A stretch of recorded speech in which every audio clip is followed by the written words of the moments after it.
Israel or Not Israel? The Case for Both Sides. An essay by Levi Sweeney. There is a verse in the Bible, Proverbs 26:4, which says, "Do not answer fools according to their folly, lest you become like them." This verse implies that some questions are so foolish that they do not merit an answer at all. A question which is dividing the American right at the moment is deceptively simple. Should the U.S. support Israel? I understand that Tucker Carlson might say no, and I know that Ben Shapiro would say yes. I'm sure there are plenty of other people, right, left, and center, who would say maybe. But since we are concerned with a polarizing question on the right, we will look at the two answers. Yes, support Israel, and no, don't support Israel. But remember, if you are on the right, you should be aware that American political conservatives have taken it for granted since at least the 1960s that support for Israel is a no-brainer. Before that, support for Israel was a bipartisan stance going all the way back to Harry S. Truman, who was a New Deal Democrat. That's why I quoted the Bible verse from Proverbs. If you are a certain type of old-school movement conservative, then the whole question is absurd. But not everybody is old school, though I kind of am. So there are four main arguments for why the US should support Israel. Argument 1. Israel is our only reliable and effective military partner in the Middle East. Israel is not just a teeny spit of land in the Arab world. It is a source of intelligence sharing, and it is a counterbalance to third world dictatorships like Iran and violent terror groups like Hamas and Hezbollah. It is also the only significant military power outside of continental Europe which can be trusted to work as an equal partner with the United States. Israel wins wars. It has that in common with the US. Iran, Lebanon, and Iraq do not. Argument 2. Support for Israel is a logical reaction to the Holocaust, and a logical stance for the Western liberal in the tradition of Edmund Burke and Thomas Jefferson to possess. Some people say, never again. Why? Because of the genocide of European Jews during World War II. If you reject the doctrines of Adolf Hitler and the Nazis, you should by default embrace the Jewish state. Beyond that, if you support Israel, you are also supporting the only functioning democracy in the Middle East.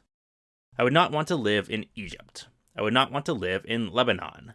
I would not want to live in Jordan. I could be persuaded to go on vacation to Tel Aviv. I would not go to Yemen if you bribed me. Argument 3. Giving support to Israel has a broad bipartisan consensus among most Republicans and most Democrats and probably most independents. The reality is that Zohran Mamdani and Marjorie Taylor Greene are not representative voices of any demographic within the United States. I don't need to show you the results of an opinion poll. Most Americans support Israel. A software engineer in San Jose might support Israel because his boss is Jewish. A rancher in Texas might support Israel because he's a Christian. And a stockbroker in New York City might support Israel because he once went to Auschwitz. Supporting Israel is very American. Finally, argument 4. U.S. support for Israel gives it a way to influence diplomacy and international relations within the broader Arab world. As the old saying goes, the enemy of my enemy is my friend. Iran hates Israel. Turkey hates Israel. Saudi Arabia hates Israel. I think you get the point. If Israel remains the stalwart U.S. ally it has been since 1946, this will allow the United States to use Israel as a very significant piece on a very complicated chessboard. When Donald Trump and Jared Kushner negotiated the Abraham Accords, they were not just pushing Saudi Arabia to play nice with Israel, they were also pushing Israel to play nice with Egypt and Qatar. As a side note, the problem with offering opinions on foreign policy is that there's only so much public information available about what is an objectively important topic.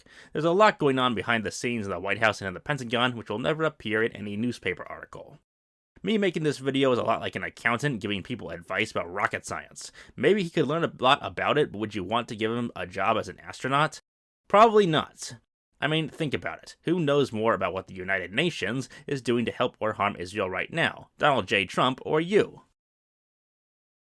Alright, that was my attempt at the best possible case for saying yes, the US should support Israel.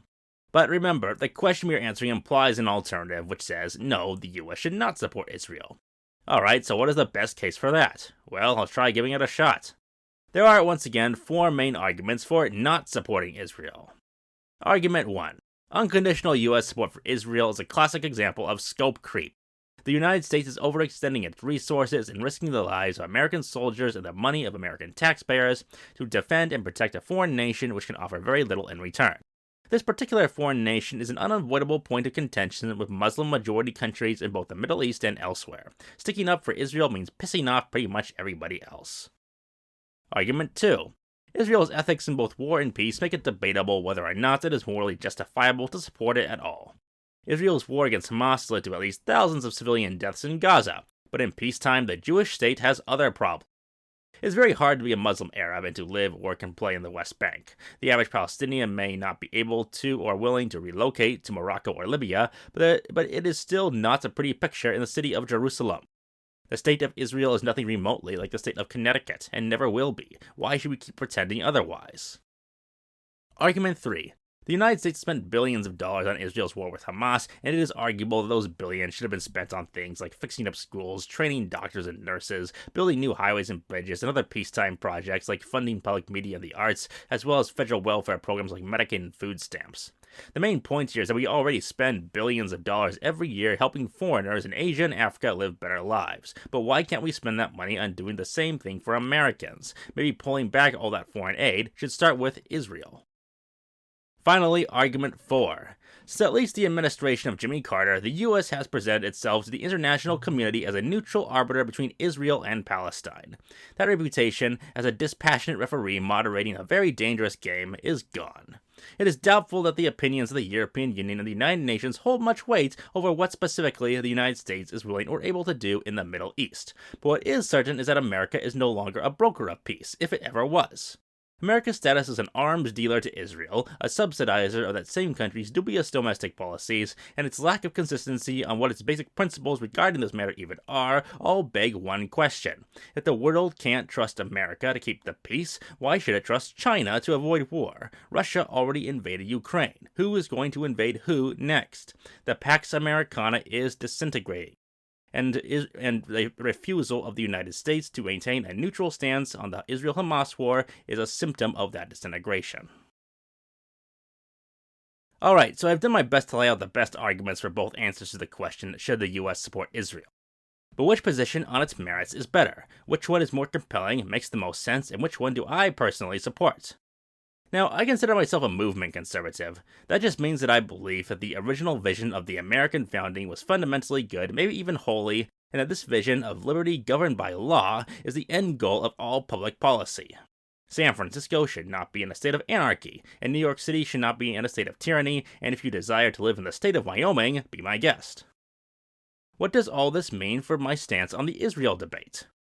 It means I reject all of the arguments against supporting Israel on their merits. I will now respond to each of them. Argument 1 is based on a false premise and is also cowardly and spineless. Enraging anti-Semites who live in Indonesia and Algeria is a small price to pay for protecting Israel. Israel is an island of civilization filled with decent, ordinary, hardworking, educated, moral, and upright people surrounded by barbarism. And the people who live in Israel now live in peace, trying to have peace, in the same place where Jesus of Nazareth called home. Is the American military and diplomatic corps overextending itself trying to defend Israel? I don't think so. Whatever Donald Trump is doing now is working a lot better than whatever George Bush was doing in 2006. Argument 2 assumes that Israel's ethics in war and peace are worse than those of its neighbors. They are not. A citizen of Gaza is lucky if he can ever escape. A citizen of Israel usually does not want to escape. People who criticize how Israel prosecutes wars ignore how Iran literally prosecutes homosexuals. As a side note, Israel is the most gay-friendly country on earth. The government of Israel is looking for reasons to ignore you. The government of Afghanistan, meanwhile, is looking for reasons to kill you. You might dislike Israel, but who are you comparing it to? Argument 3 presupposes two things. First, that the United States should spend no money on foreign aid for purposes related to both peace and war, and second, that the social welfare programs created by Lyndon B. Johnson in the 1960s ought to exist at all.